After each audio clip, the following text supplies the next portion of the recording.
Um, so, so first of all, thank you for running for school committee. Thank you. This week's school committee meeting was over 2.5 hours. Last month, it was 2.5, nearly 3 hours. So it is a huge commitment to fight your way onto this board, and it doesn't pay anything. It's totally Right. It's free service. So first of all, what is your background, and why are you running for school committee? Right. Well, I've been in real estate for many years in our town, in our communities. First of all, I grew up in Springfield. From Springfield, we moved. My mom was fortunate enough to move us to Chicopee, slightly better condition. We grew up when I first arrived in Springfield. I was just a baby. Grew up in the North End. We moved over to Chicopee, and then throughout the years, I've been in our community. I've been a real estate agent for many, many years. I'm now into insurance. My wife has been a nurse. She's been a nurse for over 25 years, in different aspects of nursing as well. She's one of my biggest. She's actually one of my biggest supporters. She's one of the reasons why I actually did this for our children, and this is one of our children is really the reason why. I mean, I think we're losing our way in school. We're getting away from what our children need to get academic excellence. I mean, we're really moving away from it, really far away. Yeah. We need to get back to the basics as far as schooling goes for our children. Yeah, I completely agree. So I watched the meeting this week, and I've watched hours and hours and hours of the school committee. And it was about, I'd say 20 minutes into the meeting where they're talking about social emotional learning. They finally got to, they were having presentations by the principals. They finally got to the high school principal, and he leads off with math scores.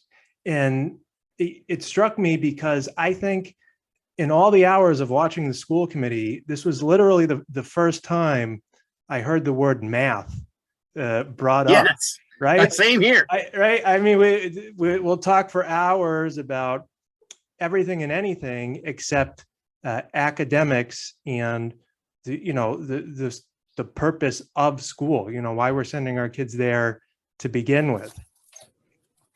Right. So so that is your motivation. Your children. You have 2 kids. I have 3 kids total, actually. So the first one's 28 years old. I have grandkids as well. Hold on one second. Yeah. Down here a little bit. So I have grandkids as well. Mm-hmm. And yeah, so the biggest motivation is the curriculum that we have in school. Just like you said, this whole time I'd been going to different committee meetings, school committee meetings in our area, just to see how everybody is going along with their schools. Mm-hmm. I have yet to hear anybody really talking about the real curriculum. They're always talking about how the kids' feelings are out throughout the whole day. When do they have time to teach? Math, English, science, history, civics, physical education, not sexual education. And that seems to be what we're going to. We don't care about sending our kids to school to be taught the basics and things that they need to excel, a nice robust curriculum. We're sending our kids for these teachers to figure out how they're feeling throughout the day. Now, I don't know about you, but I mean, I would leave that to a counselor or a therapist, mm-hmm. not the teachers, but they're doing this. It's the craziest thing that I've ever seen in my life. And we need to move away from it. So what do you think is the motivation? Is it just because this is what DESE wants to push and the school committee just sort of blindly will follow what DESE says to do? Or is it because this is the fashionable thing to do? What do you think, is motivating all of this, and why there's no real critical discussion whatsoever about any of this stuff? Right. And by this stuff, I mean things like innocent classroom.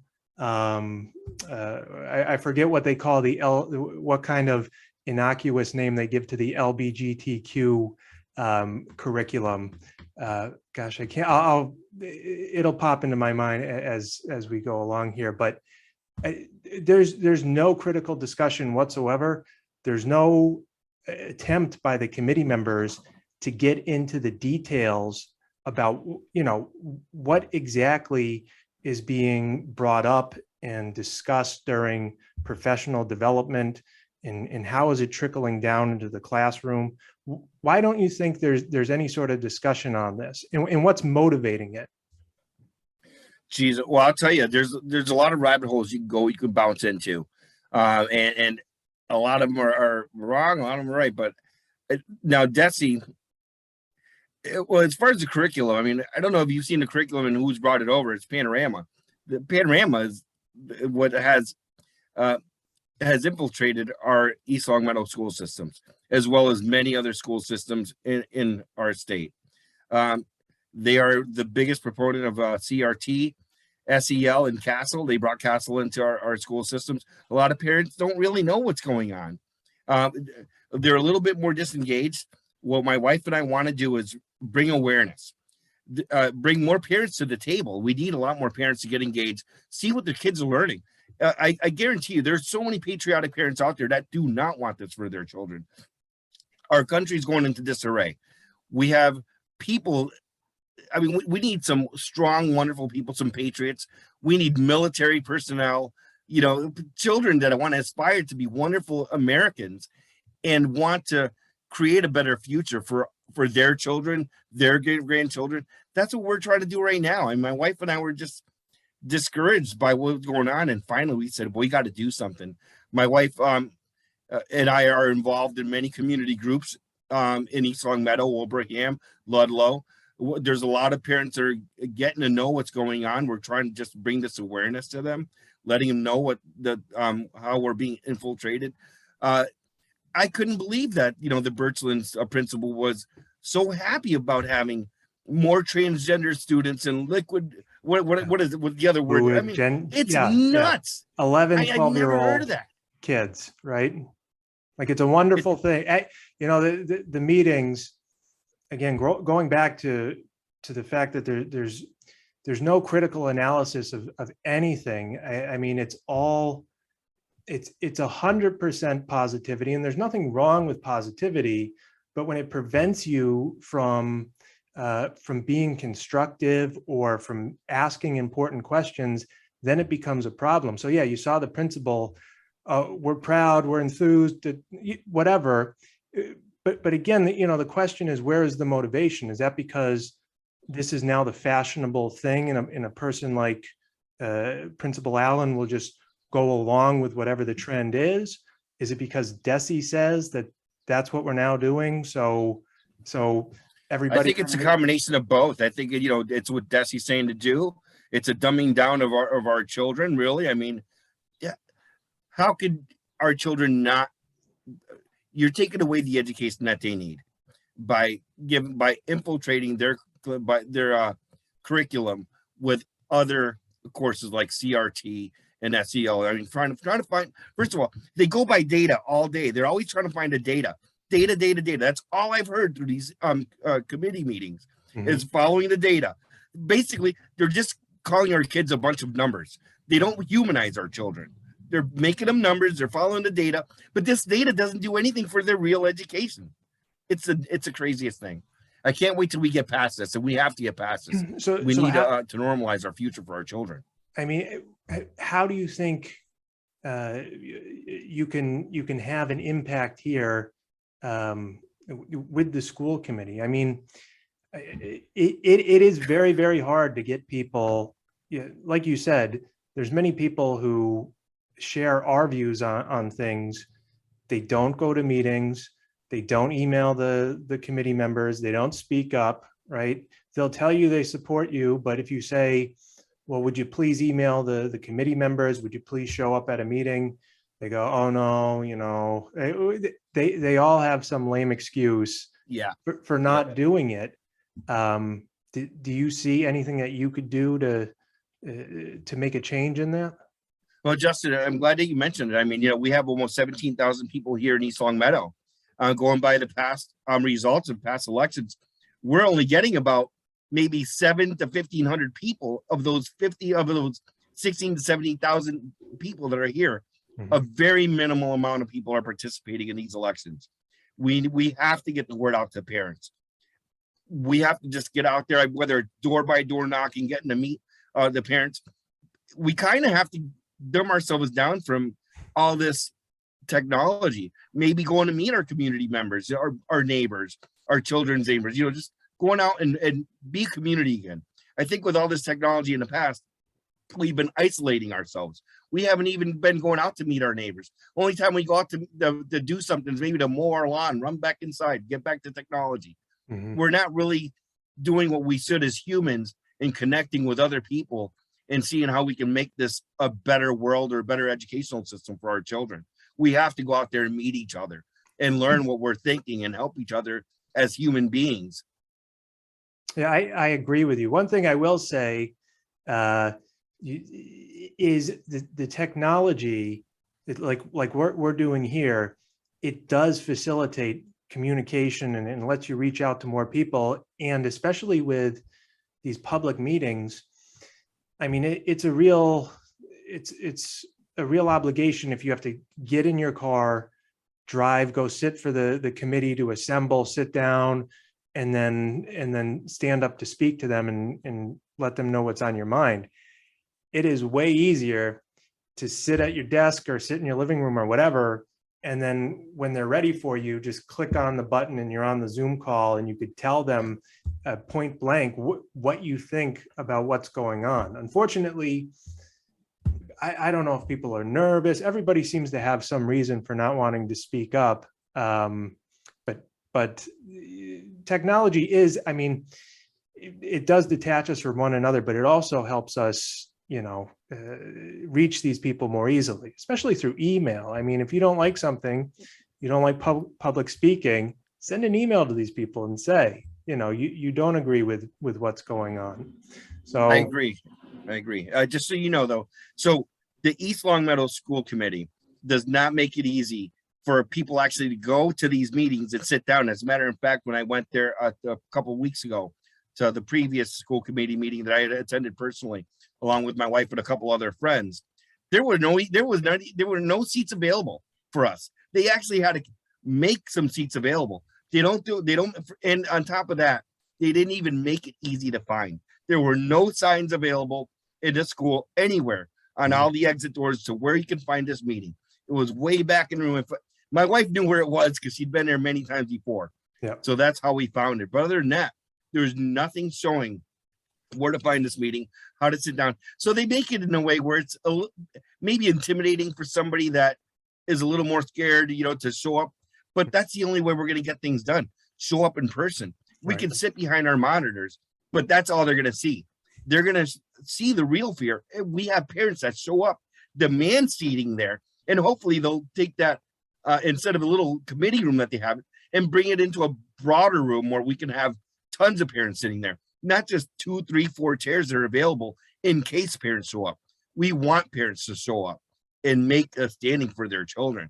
Let's hear these voices. I mean, we need them out there. Absolutely. We need them. So who are you running against? So this is the thing. There are 2 seats available. One of the seats was vacant, is going to be vacant every week by Thompson, I believe. The other one that was available is Rafilla's. I'm not, so at the time there was one other person running. I'm not sure if that's the case. So if that is, I will probably pick up a vacant seat if that's what's available. Or we're gonna pound the pavement. I want to meet the voters. I want to get out there and meet all the people in our community and make a change on this. I mean, I'm not going out there to lose, that's for sure. We have to make a big presence for our children and set their future dynamics in place. Yeah, and we talk about people not speaking up and not coming forward, but somebody like you actually doing it, it could start a domino effect where people are inspired and they start speaking up. Or if you get onto the school committee and you start stating your opinions, maybe it will embolden somebody else to pull out nomination papers and to run.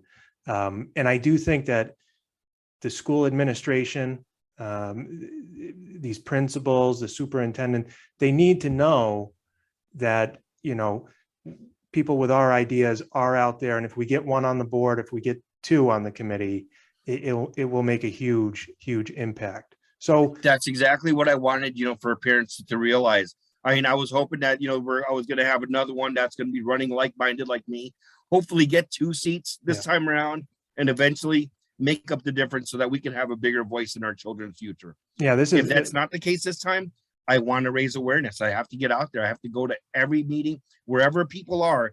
That's where I have to be, and where raise this awareness. This isn't about whether your kid is LGBTQ or whatever. We want the same educational presence for all children. Those LGBTQ conversations can happen with parental discretion, parental knowledge at the dinner table. Their issues. Our issues are getting our kids to learn, whether, like I said, the basics, math, English. We're getting so far away from education that they're really not learning anything. I mean, our kids they're just not going anywhere at this point in time. I mean, we have kids that are not all academics either. We have children that have vocational needs. What about those children? Yeah. It's not about, just A, B's, and C's. We have children that can't even get through the A, B's, and C's, but need the vocational shops, whether it's woodworking, electricity. We need those workers out there as well to build things. Instead, we have these things that are distracting our kids under curriculum. They're not doing anything for their benefit. Absolutely. So if somebody wants to support your campaign, do you have a website? Do you have any sort of link or information where they can go and support you? Sure. It's my website is carlos.rios, e.l schoolcommittee.com. Actually, it's carlos.rios for the number 4 e.l schoolcommittee.com. Okay. Or you can reach me at crios2424@gmail.com. That'll get the same results. Okay. All right. Yeah. So just email that to me and I'll put it along with this video so that people can go there and either donate or get a lawn sign. I'd imagine there's going to be lawn signs and things like that coming. All right. Carlos, thank you so much for doing this. And thanks for talking to me. And if I could help in any way, just let me know. We appreciate it. Justin, thank you so much for taking the time. I want all the parents out there to know that you have a voice behind you, just like you, Justin. Let's try to do wonderful things for our town. All I want is for our town to grow, be a big part of Western Massachusetts and the world to know that we can grow our children into better human beings with a proper education. Absolutely. All right, Carlos, thanks very much. Have a good day. Thank you.